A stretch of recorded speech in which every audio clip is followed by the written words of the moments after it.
Prepare yourself for a heart-wrenching journey as we present the horrific footage of monster flash floods that have left a trail of devastation in their wake. In this gripping video, we bear witness to the unimaginable as countless families tragically lost their homes to the relentless fury of nature. Brace yourself as we delve into the harrowing stories of survival, resilience, and the profound impact that such catastrophic events have on communities. This is a stark reminder of the destructive power of flash floods and the long-lasting effects they have on the lives of those affected. Get ready to witness the raw reality of those who have lost everything and find hope amidst unimaginable adversity. Did you know that things went completely wrong in Texas and Jeddah a few years ago? Balkan floods. The floods of 2014 were a series of deadly flash floods that hit several countries on the Balkan Peninsula, including Bosnia and Herzegovina, Croatia, and Serbia. Heavy rain and strong storms caused this natural disaster, which led to widespread floods, a lot of damage to property, and the relocation of thousands of people. The situation started in the middle of May 2014 when a bad weather system brought a lot of heavy rain to the area. The ground was already so wet that it couldn't soak up the extra rain, so the water levels in rivers and streams rose. As the rain kept coming down, rivers grew too big for their banks, overflowed, and caused flooding in both towns and rural areas. The tragedy was especially bad in Bosnia and Herzegovina. The country had the worst floods it had seen in more than 100 years. Rivers like the Sava, Bosna, and Drina flooded, washing away towns, villages, and farmland. The floodwaters rose quickly, taking people by surprise and giving them little time to leave or get ready. In the places that were flooded, homes, buildings, and infrastructure were destroyed or badly damaged. Many houses were totally flooded, making them unlivable and taking away people's belongings, means of making a living, and memories.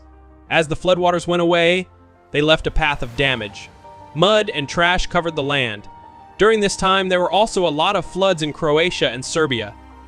Rivers like the Danube and the Sava flooded, doing a lot of damage to the towns and cities that were near them.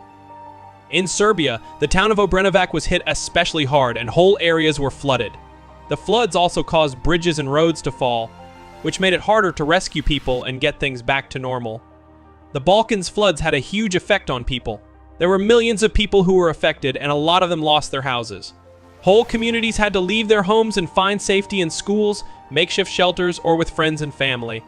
Infrastructure like hospitals and schools was destroyed, making things harder for the people who lived there.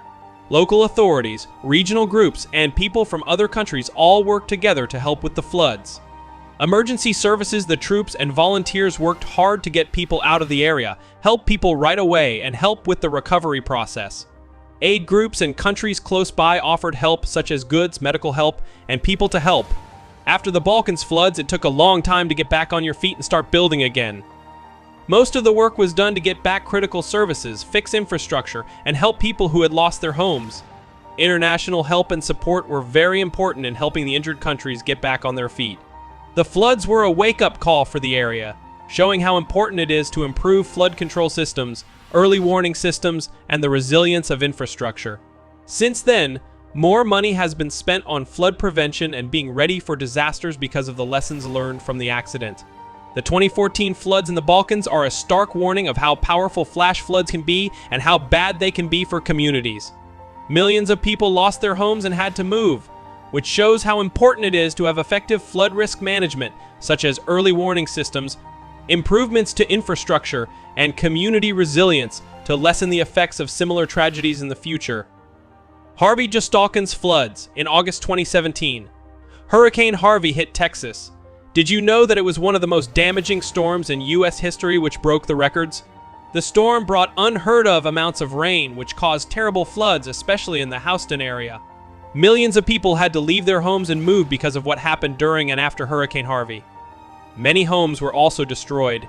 Harvey started as a tropical storm in the Gulf of Mexico. It quickly grew into a Category 4 hurricane, and on August 25, 2017, it hit the coast near Rockport, Texas. The strong winds and storm surge from the storm did a lot of damage along the coast. The most destructive effect, though, was caused by the constant rain that came after. As Harvey stayed in one place over Texas, it dumped heavy rain for several days. Some places got more than 50 inches of rain. The sheer amount of water was too much for rivers, reservoirs, and drainage systems to handle, which led to widespread floods that lasted for a long time. The Houston metropolitan area was especially at risk because it has a lot of people living in it and is low-lying. Millions of people lost their homes or had to move because of the terrible floods. Several feet of water covered whole neighborhoods, suburbs, and even whole towns.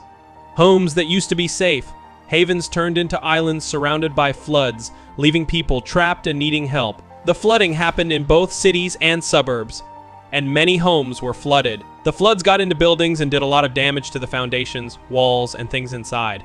Because of all the water damage, many homes were fully destroyed or made unlivable. Estimates say that over 200,000 homes were damaged or lost because of Hurricane Harvey, which was a disaster on a scale that had never been seen before. It is really dreadful. Millions of people being forced to move caused an urgent humanitarian disaster. People were told to leave, and many of them went to emergency centers, hotels, and the homes of friends and family. The problems were huge, and the government had a hard time giving people who had lost everything the tools and help they needed.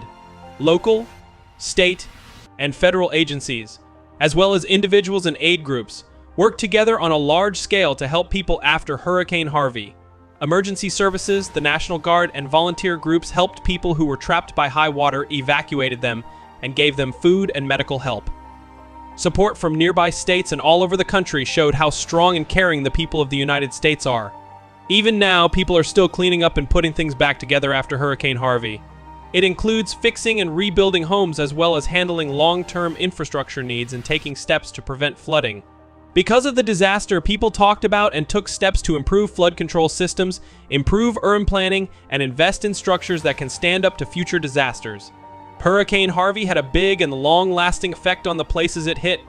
Many people and families had to start over, figure out how to file insurance claims, and look for help to rebuild their lives. The storm was a good lesson of how important it is to be ready for natural disasters, know how to respond to emergencies, and have strong communities. Hurricane Harvey and the floods it caused show how powerful nature can be and how important it is to keep working to lessen the effects of such events. The affected community's strength and unity in the face of this disaster continue to be an inspiration and a lesson of how strong the human spirit is. Jeddah. Just like this, in 2009, the floods that hit Jeddah were a series of flash floods that happened in the city of Saudi Arabia and caused a lot of damage and loss beyond comparison. They caused a lot of damage and forced millions of people to leave their homes. The situation happened at the height of the rainy season when heavy rains swamped the city's drainage system and caused flooding in many places. The dry climate of Jeddah, which is on the western coast of Saudi Arabia, is well known. During the winter, the city does get some heavy rain, which can cause flash floods because the sewage system isn't as big as it could be. The floods in 2009 were one of the worst times Jeddah has ever had to deal with water. The flood started on November 25, 2009, after a lot of rain fell for several hours straight. The quick flood was too much for the city's infrastructure to handle, and the streets turned into raging rivers. Because Jeddah's drainage system wasn't good enough and there was a lot of water, both private and business areas were flooded. As the floods rushed through the city, they trapped and put in danger millions of people. People were in danger because of the force of the water and the fast currents, which made it hard for them to get away from the rising water. Many roads and bridges were washed away, which made it even harder to help people and get them out of the area. The low-lying neighborhood of Al Mahmoudiya was one of the places that got hit the hardest. The floodwaters rose quickly, flooding whole areas and forcing people to stay on their roofs. Local and foreign news cameras caught people trying to find safety on roofs, clinging to any structure they could find and yelling for help. Millions of people lost their homes because of the floods, which had a terrible effect on homes. Many homes were fully destroyed or badly damaged, especially those that were built in flood-prone areas or without enough structural support. The force of the water took people's things, destroyed buildings, and left people without a place to live. This breaks your heart, doesn't it? Stay with us for more terrible videos like this one.